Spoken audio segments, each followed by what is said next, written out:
Oregon is most famously known for its Death with Dignity Act that was passed October 27, 1997.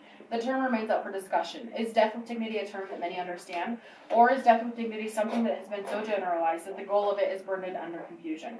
As we examine what the Death with Dignity Act is, we must take time to look at the overall idea of the Act and some underlying external elements that contribute to the Act itself.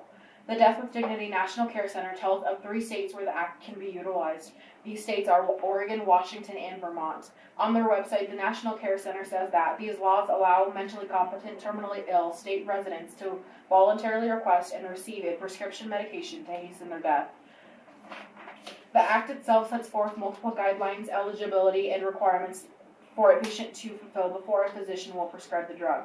These can be found on their website called Compassion and Choices. This means that they have to be a legal adult, have a diagnosis of terminal illness, and have less than 6 months to live. That they have to be a resident of the state who holds the law, be mentally capable of understanding the choice and the result of the prescription, understand that there are other options, and finally be able to make the decision to pursue and take the medication voluntarily and without coercion. After a person fulfills the eligibility step of the process, they must meet all of their requirements.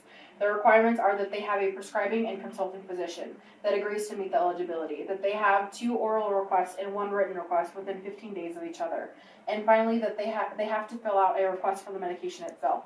Although that is a lot to do before being qualified, that is not everything that they must do. After they have the eligibility and requirements and have met them all, they must meet with a mental health professional that must conclude the patient's mental judgment is indeed intact.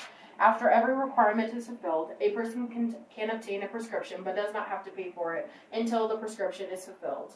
The Act was put into law to give patients who are terminally ill the option to end their life with dignity, and for some, dignity means the choice on how it all ends. According to the New England Journal of Medicine, the Act itself exists to give dignity back to those who feel as if it has been undermined by a life-threatening disease. In closing, I offer the following quote from the text, Death and Dying, Life and Living.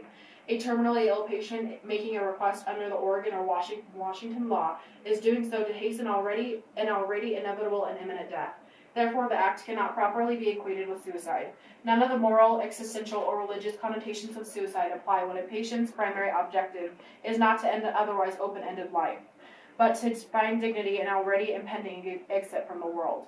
Individuals who use the law may be offended by the term of assisted suicide because they are participating in an act to shorten the life of their final hours, but not killing themselves. It is a cancer or other underlying condition which is killing them. In conclusion, the Death with Dignity Act is a very broad term that we have identified today as the transition and process of ending one's life because of a condition that undermines the person's ability to die with dignity. We have looked at the Act itself, all of its requirements, and finally some external elements that lead to and help what the Act upholds. I hope this speech has helped you to understand a little bit more about death and dying with dignity.